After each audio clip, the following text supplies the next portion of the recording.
श्री गणेशाय नमः. श्री स्वामी समर्थ. आज आपण चौथ्या खंडातल्या उत्तरकांडाचा 30वा सर्ग वाचूया. आपण श्री वाल्मिकी रामायणाच्या शेवटच्या टप्प्यात पोहोचलेलो आहोत. हे रामायण जास्तीत जास्त शेअर करा, लाईक करा, सबस्क्राईब करा आणि बेल आयकन क्लिक करून कमेंटमध्ये जय श्रीराम लिहायला विसरू नका. त्यामुळे आलेला प्रत्येक व्हिडिओ तुमच्यापर्यंत वेळेत पोहोचेल. आता आपण 30वा सर्ग वाचूया. कैलास पर्वत पार करून महातेजस्वी दशमुख रावण सेना आणि स्वाऱ्यासह इंद्रलोकी जाऊन पोहोचला. सगळीकडून येणाऱ्या राक्षस सेनेचा कोलाहल देवलोकी असा वाटत होता की जणू महासागर घुसळला जाण्याचा आवाजच प्रकट होत आहे. रावणाच्या आगमनाची वार्ता ऐकून इंद्र आपल्या आसनावरून उठला आणि आपल्या जवळ असलेल्या सर्व देवांना म्हणाला, सज्ज व्हा. त्याने आदित्य, वसु, रुद्र, साध्य आणि मरुद्गणांना देखील सांगितले, तुम्ही सर्वजणही दुरात्मा रावणाशी युद्ध करण्यासाठी तयार व्हा. इंद्र असे म्हणाल्यावर युद्धात त्याच्याच प्रमाणे पराक्रम प्रकट करणारे महाबली देव कवच आदी धारण करून युद्धासाठी सज्ज झाले. देवराज इंद्राला रावणाचे भय वाटत होते, म्हणून तो दुःखी अंतःकरणाने भगवान विष्णूंपाशी गेला आणि म्हणाला, विष्णुदेवा, मी राक्षस रावणासाठी काय बरे करू? अहो, तो अत्यंत बलशाली निशाचर माझ्याशी युद्ध करण्यासाठी येतो आहे. तो केवळ ब्रह्मदेवाच्या वरदानामुळेच प्रबळ झाला आहे, अन्य हेतून नव्हे. कमलयोनी ब्रह्मदेवांनी जो वर दिला आहे तो सत्य करणं आपणा साऱ्यांचं काम आहे. म्हणून ज्याप्रमाणे पूर्वी तुमच्या बलाच्या आश्रयानं मी नमुची, वृत्रासुर, बली, नरक आणि शंबर आदी असुरांना दग्ध करून टाकला आहे, त्याचप्रमाणे यावेळीही या असुराचा अंत होईल असा काहीतरी उपाय तुम्हीच करा. मधुसूदना, तुम्ही देवांचेही देव, ईश्वर तसेच ईश्वराचे ईश्वर आहात. या चराचर त्रिभुवनात तुमच्याशिवाय दुसरा कुणीही असा नाही जो की आम्हा देवांना आधार देऊ शकेल. तुम्हीच आमचा परम आश्रय आहात. तुम्ही पद्मनाभ आहात.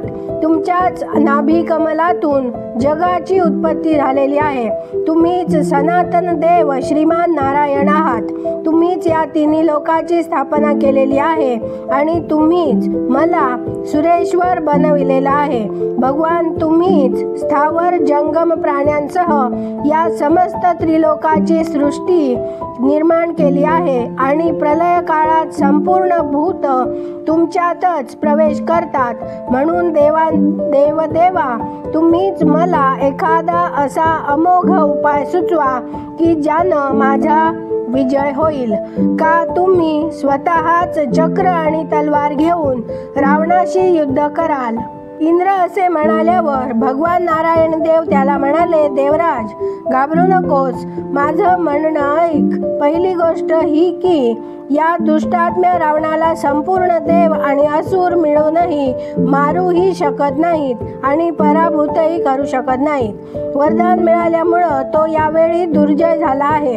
आपल्या पुत्रासह आलेला उत्कट बलशाली राक्षस सर्व प्रकारे महान पराक्रम प्रकट करील. ही गोष्ट मला आपल्या स्वाभाविक ज्ञानदृष्टीनं स्पष्ट दिसत आहे. सुरेश्वरा, दुसरं म्हणजे असं की तू जे मला म्हणत होतास की तुम्हीच या राक्षसाशी युद्ध करा, त्याला अनुसरून मी सांगतो आहे ते ऐक.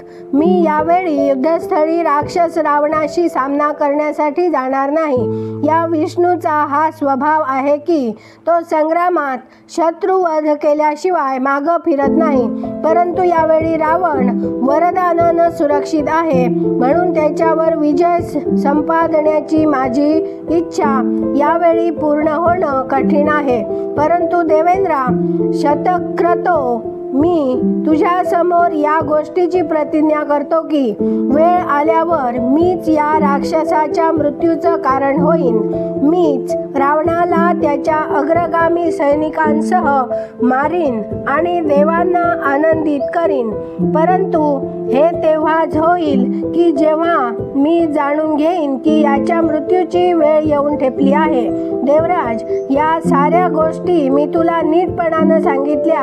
महाबलशाली शचीवल्लभा, यावेळी तर तूच देवांसह जाऊन त्या राक्षसाशी निर्भय होऊन युद्ध कर. त्यानंतर रुद्र, आदित्य, वसु, मरुद्गण आणि अश्विनी कुमारादी देव युद्धासाठी तयार होऊन त्वरेने अमरावतीपुरी बाहेर पडले आणि राक्षसांची सामना करण्यासाठी पुढे सरसावले. मधल्या काळात रात्र संपता संपता सगळीकडून युद्धासाठी उत्सुक झालेल्या सेनेचा महान कोलाहल ऐकू येऊ लागला. ते महापराक्रमी राक्षस सैनिक सकाळी जागे झाल्यावर एकमेकांकडे पाहत मोठ्या हर्षाने आणि उत्साहाने युद्धासाठीच पुढे सरकू लागले. त्यानंतर युद्धाच्या मुखावर राक्षसांची ती अनंत आणि विशाल सेना पाहून देवसेनेत मोठा क्षोभ झाला. मग तर देवांचे दानवांशी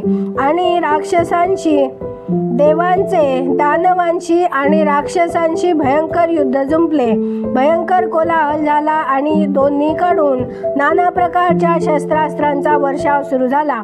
या काळातच रावणाचे मंत्री शूरवीर राक्षस, जे मोठे भयंकर दिसत होते, ते युद्धासाठी पुढे सरसावले.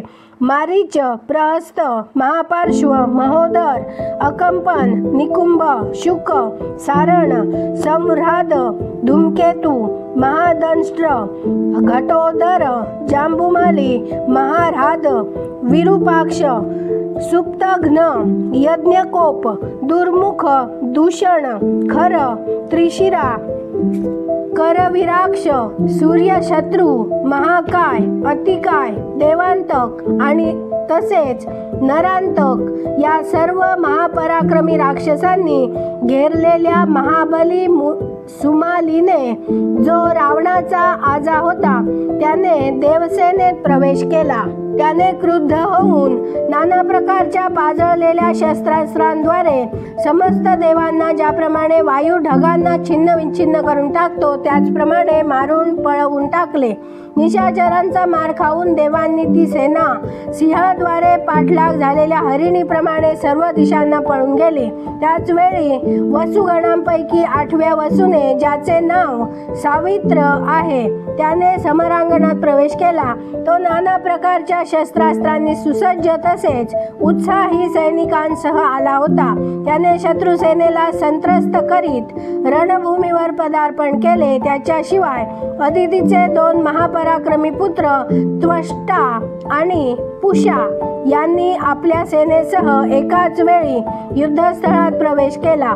ते दोन्ही वीर निर्भय होते. मग देवांचे राक्षसांशी घनघोर युद्ध सुरू झाले.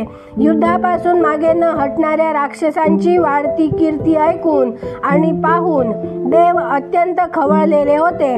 त्यानंतर समस्त राक्षस समरभूमीत उभ्या असलेल्या लाखो देवांना नाना प्रकारच्या घोर शस्त्रास्त्रांद्वारे मारू लागले.